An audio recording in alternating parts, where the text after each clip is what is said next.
Westbrook, the dynamic duo of the league. Set up beautifully, Durant to Westbrook.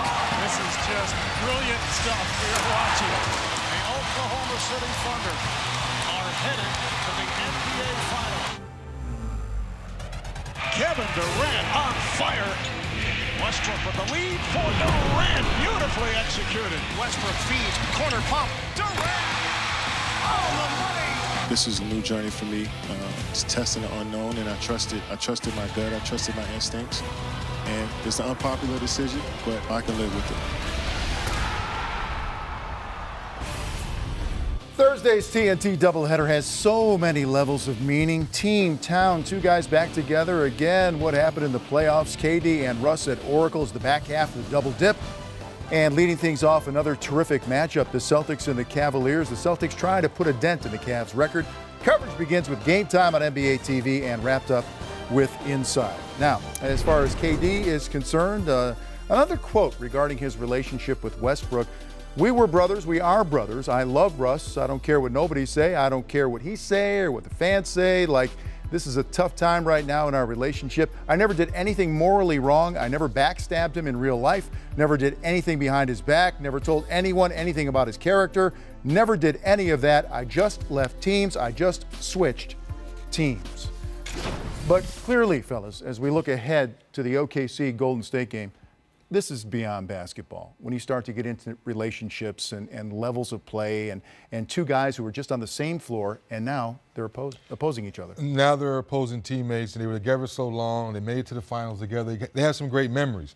But I think what we kind of forget is KD, the first time he was a free agent, signed back with OKC under the radar, didn't make no big deal about it. The second time around, he said, I've been to the finals with this team. I've been to the playoffs. I've given this city everything. I think I want to look elsewhere and see if I have a better opportunity to win more games and possibly win a championship. This was never, I don't like Russ personally. Russ and I don't get along. It's about, I'm ready for a new opportunity, and that's what he's doing now, taking that opportunity on. Yeah, but perception can become reality, and that's what this is all about. And you can see the frustration in the way Kevin had to answer that. There was no easy way for this to occur, though. That's just the reality. And I think what he said, the fact that he didn't look him in the eye and talk to him, because, you do grow apart as teammates. You know this. Yeah. I mean, as you get older, one guy gets married, and now you're thinking about a family. And you remember, we're not kids that play in the game in the park and going home to mom and dad. Our lives evolve. And so that part of it happens. But on the floor, they had a great connection. They had tremendous success. And I think it's a little surprising to a lot of people. I was surprised because, you lose a seventh game in a series, you're up 3-1. You're playing with another guy who's also considered one of maybe the 5 best players in the world, and you're right there. To leave that, I think the shock of that is as much of an issue as anything. And now, you know what? He's been able to turn the chapter, move on. Russ has as well. It creates great drama for us. I'm looking forward to tomorrow night to watch it because we know how, listen, they're going to be in attack mode. And I think, it's going to be fun to watch Golden State evolve and grow and see if they can ultimately get back to the finals.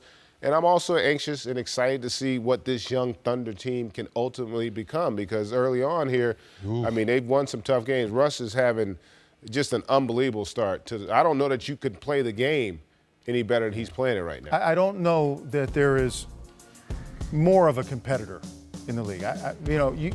I don't think anybody competes harder, I would say. And I don't think you would ever question any game that Russell Westbrook laces him up. Is he going to play hard and play at maximum effort? That's what I appreciate. But let's keep it, as they say, 100. It's the assists. It's getting everyone involved. We know he can score. We know he can rebound with the best of them. But the way he's getting Oladipo involved, Adams, they're getting layups and dunks, all that. Lead the league in scoring, yes, second in assists, sixth in rebounding. My point is, for so many years, what do we nitpick?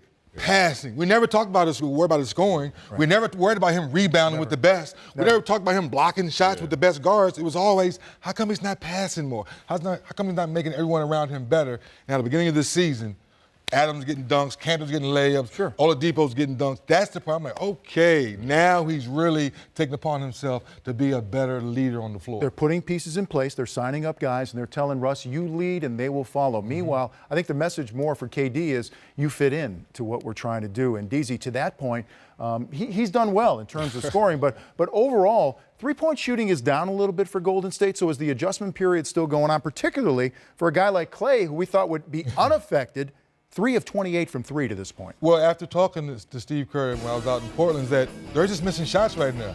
Like I was watching the game in the fourth quarter, it was Klay missed 3 wide open threes that he normally makes. KD missed 2 wide open threes. Steph missed 3 wide open threes in the first half the other night, but he came out in that third quarter and went 5 for 5, and everything changed. So Steve Kerr was talking about the process on the offensive end is going to take care of itself. It's defensively that they're trying to get everyone to get back on the same page because with no Bogut and no Ezeli, now you're asking Zaza and Verja, the rest of those big guys, they're not elevating the block shots. They take charges, different style of defense. That's the part that Steve Kerr is trying to get the team back to.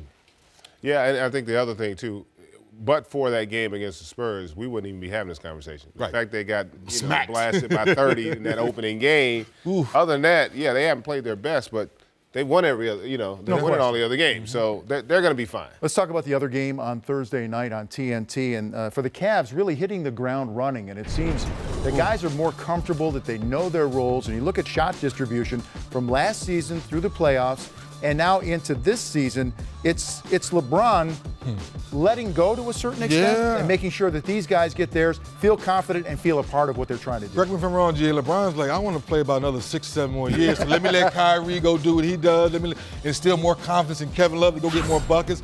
Because they know in the fourth quarter the ball's going to be in my hand. I'm going to create havoc. I'm going to attack the defense. And guess what? I'm still going to share the basketball if they double team me. Yeah, he is. And to your point as well, Vince, the confidence you get, not just from winning a championship, but coming back from 3-1 against an all-world team and winning a championship, you're going to play with a trust and a belief unmatched by anybody else in the league. Because when you can do that, come back from 3-1, win a 7th game on the road, there isn't anything on the floor that you're not going to believe you can accomplish. And that guy right there, to me, Kevin Love, has been the biggest beneficiary because he's the one that had to make the biggest sacrifice of the big three, because he's the guy that had to really kind of change his game and find out if he could do the things that they're asking him to do. Remember, as a player, the hardest thing is when a coach asks you to do something you're not necessarily comfortable doing.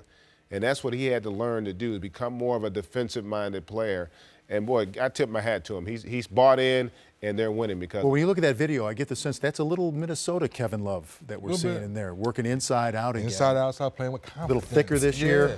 So far, so good.